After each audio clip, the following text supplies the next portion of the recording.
अक्सर होता है जब सिद्धि किसी को प्राप्त होती है या कुछ भी प्राप्त होता है तो वह उसके मद में फिर कुछ नहीं देखता, किसी को नहीं समझता। प्रभुता पाई काई मद नाही, संत तुलसीदास जी ने भी कहा।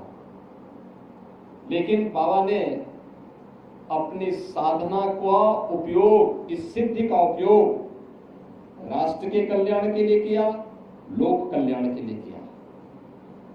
उस समय की समाज की बिगड़ती हुई स्थिति को एक देखते हुए कि देश क्यों गुलाम हुआ, क्यों विदेशी आक्रांता सफल हुए।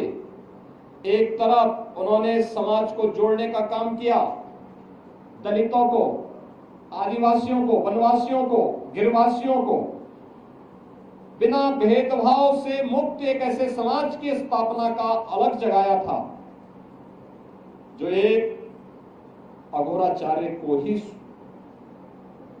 के द्वारा ही संभव था, एक योगी के द्वारा ही संभव था, एक संत के द्वारा ही संभव था।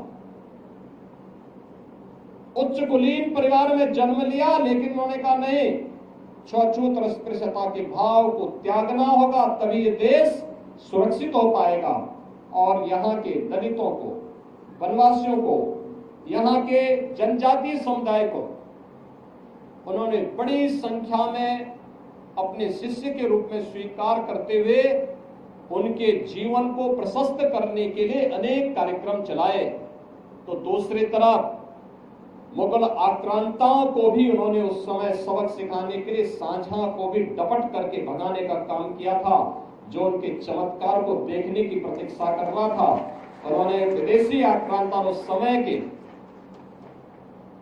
जो शासक थे उनको फटकार लगाई थी। यानी ये चीजें दिखाती है एक संत और एक योगी सत्ता का गुलाम नहीं होता है, बल्कि वह अपने कदमों पर उन्हें चलने के लिए मजबूर करता है।